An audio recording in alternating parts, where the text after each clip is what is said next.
Perfil profético, de las cartas a las iglesias. Veamos esto de otra forma. Si tomamos estas 7 cartas: Éfeso, Esmirna, Pérgamo, Tiatira, Sardis, Filadelfia, Laodicea. Éfeso es descriptivo de la iglesia apostólica, estricta en doctrina, pero se olvidó de su primer amor. Esmirna es la iglesia perseguida, sufriendo muerte. De buena gana sería quemada viva, por el bien del Evangelio. Y Pérgamo es cuando la iglesia se casa con el mundo, o el mundo se casa con la iglesia. Somos llamados a ser testimonio al mundo, no parte de él, así que en Pérgamo, la iglesia se casa con el mundo.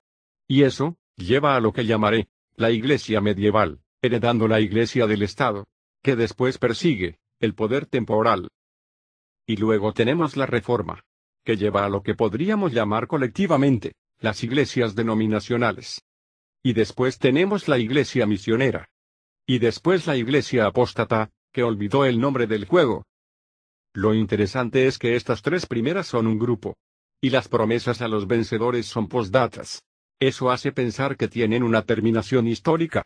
En las últimas 4, las promesas están en el cuerpo de la carta, lo que históricamente hace pensar que prevalecerán hasta el fin. Hay otra cosa que tienen las 4 últimas cartas, que las 3 primeras no. Cada una de las 4 últimas cartas tiene una referencia explícita a la segunda venida de Cristo, que se alude en la carta.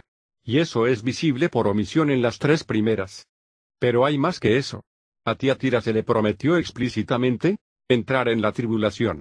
He aquí, yo la arrojo en cama, y en gran tribulación a los que con ella adulteran. A Filadelfia se le promete expresamente que no entraría en la tribulación. Sería liberada del tiempo de la prueba. Por tanto, parecería que Filadelfia es coherente en ese sentido. Que sería arrebatada. Lo que sucede a Sardis y la Odisea es problemático. Pero dependerá de cuestiones individuales, como todo, en realidad.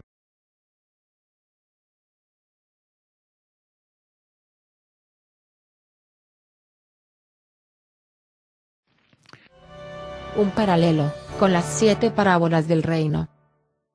Otra cosa interesante, en Apocalipsis 2 y 3 tenemos 7 cartas escritas por Jesucristo. En Mateo 13, hay 7 parábolas dadas a los discípulos. Y el Señor dice, estas son las cosas escondidas desde la fundación del mundo, es decir, no están en el Antiguo Testamento, que son sobre la iglesia. Y es interesante cómo estas 7 parábolas se relacionan con las 7 cartas. Veremos solo 2 para expresar la idea. La carta a Pérgamo es comparable a la semilla de mostaza. Si han estado en Israel, verán pequeños arbustos de solo 2 a 3 pies de altura, de color amarillo, por los campos en la primavera.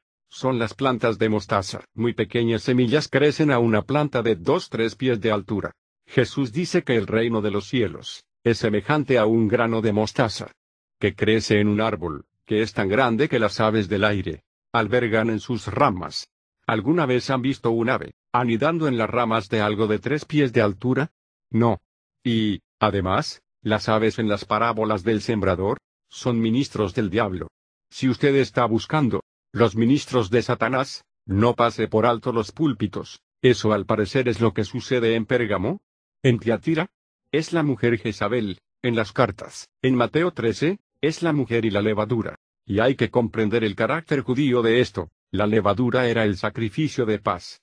Y la mujer puso la levadura en el sacrificio de paz, lo cual, a un judío, lo haría gritar de horror. La levadura es un símbolo de pecado, y así, hay un paralelo entre la falsa doctrina de Jezabel y la mujer y la levadura en las parábolas allí. Vamos a saltar a Filadelfia. Allí el paralelo es la perla de gran precio. Jesús habla de la perla de gran precio. ¿De qué está hablando aquí? La perla. ¡Qué hermosa analogía! La perla es la única joya, que es una respuesta a la irritación, que crece por acrecentamiento. Y es sacada de donde crece para ser un elemento de adorno. Habla de la iglesia siendo arrebatada. Ahí está. Un paralelo, con las epístolas de Pablo. ¿Jesús escribió 7 cartas a las 7 iglesias? Así también hizo Pablo. Los 2 escribieron a Éfeso. Esa es fácil. Un buen paralelo. Jesús escribió a Esmirna. Pablo a los filipenses, del gozo, a través del sufrimiento. ¿Recuerdan? Y Pérgamo, Pablo escribió a la iglesia mundana de Corinto. Y Tiatira, externalismo religioso, es como Gálatas. Sardis, la denominación, la palabra de Dios como base, es paralela a Pablo en Romanos. Filadelfia y Tesalonicenses son paralelas, sobre el rapto y todo eso. Y la Odisea y Colosenses, eran suburbios unos de otros. Se les instruyó a intercambiar cartas. Los dejaré pensar en eso.